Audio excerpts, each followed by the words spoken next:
Assalamualaikum warahmatullahi wabarakatuh. Hai semuanya, perkenalkan nama saya Cindy Nabila Utami dengan NPM A1E021016 dari Prodi Pendidikan Fisika Universitas Bengkulu. Pada kesempatan kali ini, saya akan mengajak teman-teman untuk mengetahui dan mempelajari konsep dasar manajemen pendidikan. Manajemen merupakan ilmu dan seni dalam mengatur, mengendalikan, mengkomunikasikan, dan memanfaatkan semua sumber daya yang ada dalam organisasi dengan memanfaatkan fungsi-fungsi manajemen yang berupa planning, organizing, actuating, controlling, agar organisasi dapat mencapai tujuan secara efektif dan efisien. Sedangkan pendidikan adalah setiap usaha, pengaruh, perlindungan, dan bantuan yang diberikan kepada anak tertuju pada pendewasaan anak itu, atau yang lebih tepatnya untuk membantu anak tersebut agar cukup cakap dalam melaksanakan tugas hidupnya sendiri.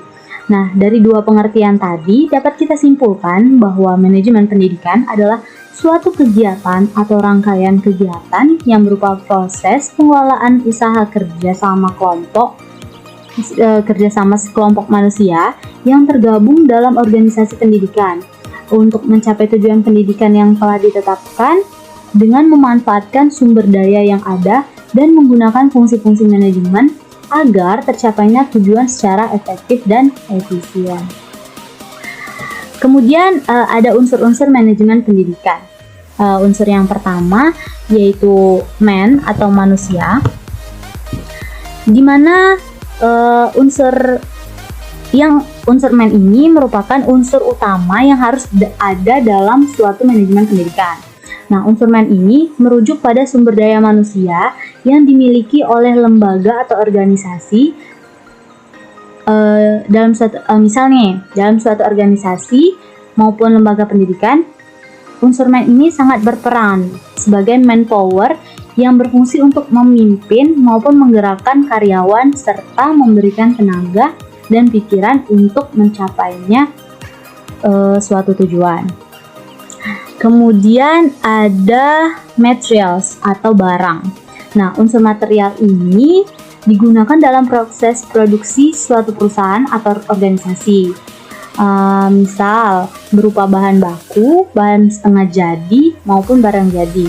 Nah, salah satu contoh unsur material dalam manajemen pendidikan yaitu sarana dan prasarana dalam pelaksanaan pembelajaran seperti papan tulis, meja, kursi, dan fasilitas-fasilitas lainnya.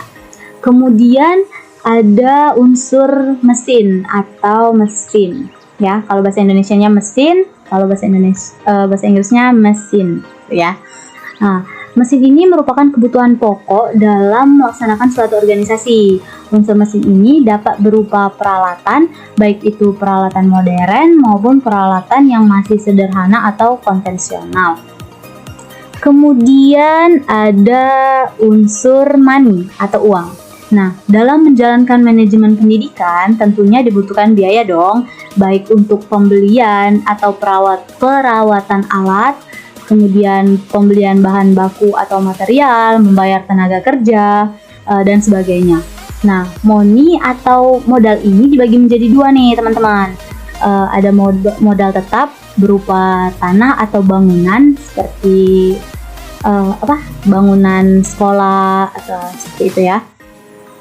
Yang berupa kas dan piutang. Kemudian ada pengelolaan uang yang harus dilakukan secara rasional, karena hal tersebut juga berhubungan dengan beberapa uang yang harus disediakan untuk membiayai atau menggaji tenaga kerja. Kemudian juga ada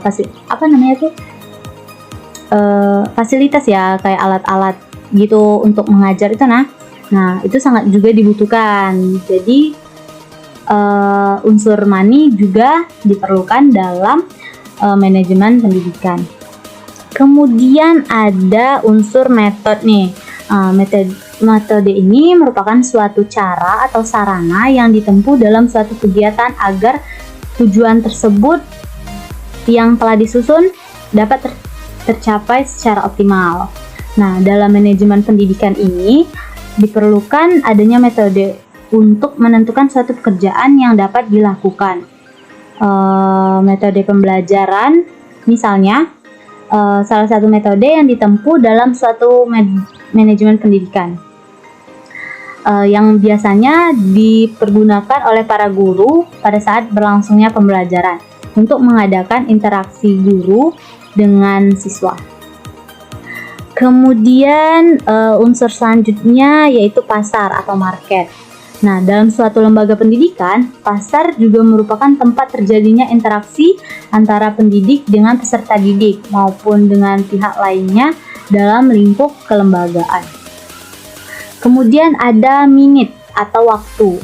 Nah, waktu yang digunakan untuk mencapai visi misi dalam suatu instansi yang telah ditetapkan suatu lembaga pendidikan secara efektif dan efisien. Kemudian ada unsur informasi. Nah, unsur informasi ini yaitu untuk memberikan informasi-informasi mengenai manajemen pendidikan, gitu ya. Kemudian ada tujuan dan manfaat manajemen. Yang pertama yaitu terwujudnya suasana belajar dengan proses pembelajaran yang aktif, inovatif, kreatif, efektif, dan menyenangkan. Jadi, manajemen ini mempunyai manfaat dan tujuan untuk mewujudkan suasana belajar yang aktif, inovatif, kreatif, dan efektif ya, serta tidak membosankan. Kemudian ada tujuan yang kedua yaitu terciptanya peserta didik yang aktif, mengembangkan potensi dirinya untuk memiliki kekuatan spiritual, keagamaan, pengendalian diri, kepribadian, kecerdasan, akhlak mulia, serta keterampilan yang diperlukan dirinya dan masyarakat, bangsa, dan juga negara. Kemudian ada tujuan selanjutnya yaitu terpenuhinya salah satu dari 4 kompetensi tenaga pendidik dan kependidikan.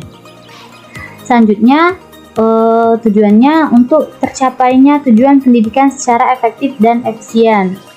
Kemudian terbekalinya tenaga kependidikan dengan teori tentang proses dan tugas administrasi pendidikan.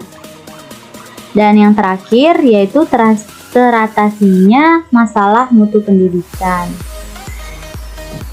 Kemudian ada pembagian manajemen. Ada 3 ya teman-teman. Ada manajemen puncak atau disebut dengan top management. Kemudian ada manajemen menengah atau middle management. Dan yang terakhir ada manajemen pelaksanaan atau operating management. Nah, manajemen puncak ini disebut juga dengan manajemen institusional atau eksekutif atau key eksekutif yang terdiri dari dewan direktur, direktur utama, atau chief executive officer atau CEO. Kalau di pendidikan ada kepala sekolah, ada wakil kepala sekolah gitu ya, yang bertanggung jawab. Nah, tugasnya adalah mengembangkan rencana-rencana yang luas untuk lembaga dan mengambil keputusan-keputusan penting. Seperti itu ya teman-teman ya. Kemudian ada manajemen menengah atau middle management.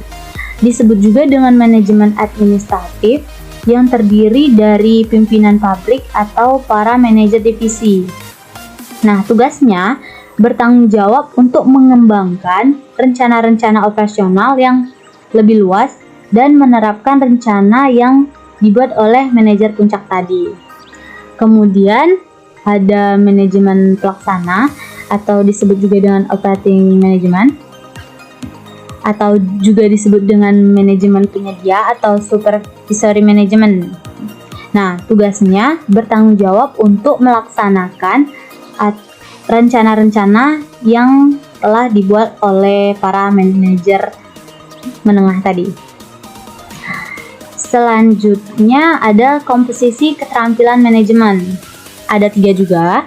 Keterampilan teknik atau technical skills yang merupakan kemampuan untuk menggunakan alat-alat, prosedur, teknik suatu bidang khusus nih, misalnya ahli bedah, ahli teknik, pemusik, akuntan, dan lain sebagainya. Kemudian ada keterampilan manusiawi atau human skills, bahasa kerennya. Ini merupakan kemampuan untuk bekerja dengan orang lain, memahami orang lain, dan mendorong orang lain baik sebagai perorangan maupun kelompok. Kemudian ada keterampilan konseptual atau yang disebut dengan conceptual skills yang merupakan kemampuan mental untuk mengkoordinasi dan memadukan semua kepentingan dan kegiatan organisasi dengan melihat organisasi secara keseluruhan serta memahami perubahan pada bagian yang dapat mempengaruhi organisasi tersebut. Selanjutnya ada ruang lingkup manajemen pendidikan.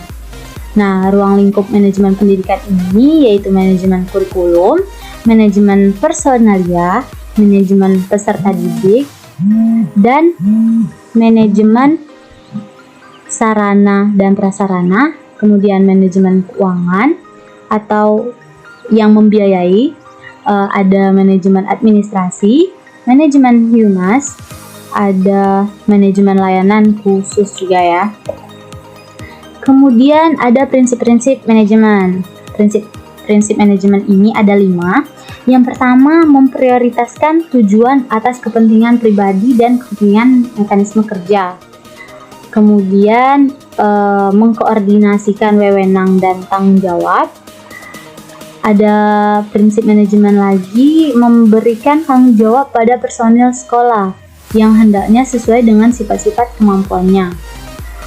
Lalu ada mengenal secara baik faktor-faktor psikologis manusia, dan yang terakhir yaitu relativitas nilai-nilai.